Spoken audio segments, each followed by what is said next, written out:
Welcome to Storytime with Judy. Today's book is Bits and Pieces by Judy Shackner. Well, Tink is the family cat, and he's getting older, and so they decided to get him a new kitten to keep him company. And he loves the new kitten. But one day, Tink got outside, and then he got lost. Let's find out if they find him or not.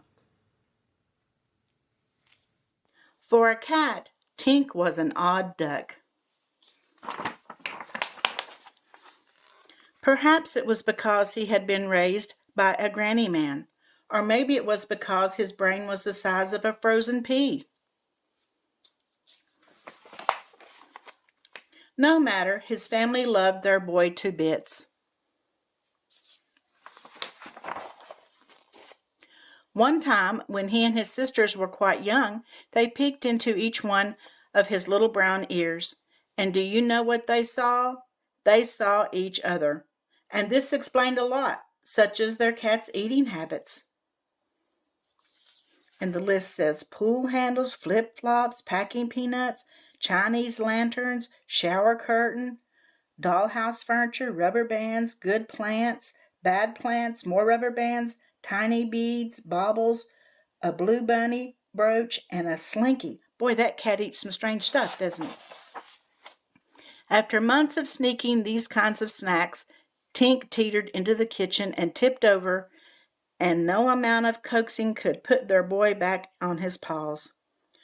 So his mother, who loved her boy to bits, had no choice but to take Tink to the kitty clinic, where they treated him with green gloves and a giant red pill.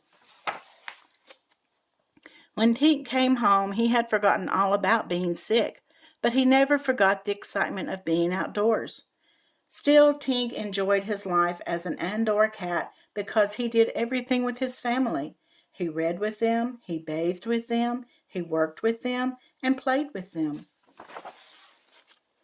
But from time to time, his family had to leave Tink home alone, so they decided to find their sweet boy a little friend to keep him company.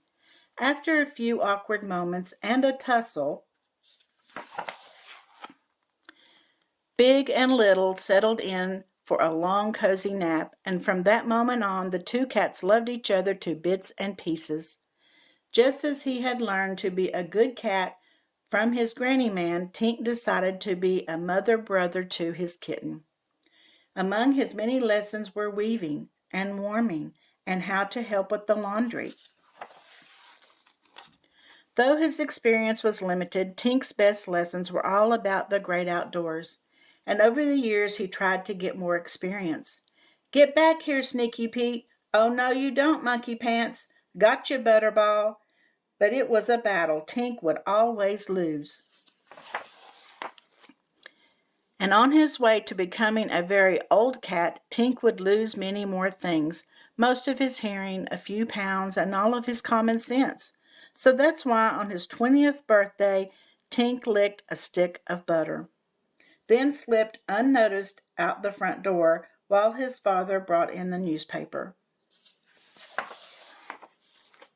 For the first time in his life, Tink was an outdoor cat, and it felt intoxicating. He strolled past 2 barking dogs and 3 squawking crows. Then Tink wove his way through a thick stand of bamboo until he met the moon on the other side. I'm going home now, announced the old boy. Or so he thought, because after a night of wandering, Tink woke up confused and hungry inside the middle of an old rubber tire, and sitting on the floor right next to him was a plate of fresh pink salmon. A block away, 2 little girls were studying a poster about a lost cat. Hey, said Maya, isn't that the cat in the Walker's garage? Yup, said Allie, it sure is. Then off they flew like 2 feathers in the wind. But right around the corner and 2 streets down, the cat stranger was beginning to cause a real commotion. Where did he come from? It's like a miracle. Ooh, he's so cute. Will they keep him? He came from the tire. Do you think he can see? His eyes are so glassy. No, Tugger likes to eat cats. Just as Tink was basking in the glow of so many new friends, a nice man plucked him from the tire and placed him inside a cardboard box. "Sorry, fella," said the man. "We've got to bring you to the animal shelter." But moments before the lid was lowered, the two little sleuths on silver scooters came racing toward the crowd. Huffing and puffing right behind them was a lady who looked like she had lost her best friend. "We found her," shouted the girls, dropping their scooters. "Found who?" someone shouted. "Tink's mother, of course," replied the girls. "It's another miracle," declared a child. Well, it wasn't a miracle, but to the lady who loved her boy to bits and pieces, it sure felt like one. Over in the box, Tink sat as still as a stick until he looked up and saw two sweet girls who reminded him of his own sisters. "Come on, Cutie Pie and Allie. You're going home," said Maya. Then, as both girls gently lifted the old boy up for one last kiss, they couldn't help but see into Tink's soft brown ears. And you do know what they saw? They saw each other. Well, Tink probably didn't have a very big brain if they could see through his ears, right? But it didn't matter because he was still lovable and his family loved him. And when he got out and got lost, they wanted him back, didn't they? I hope you enjoy the story. Be sure to come back tomorrow for another one. See you soon.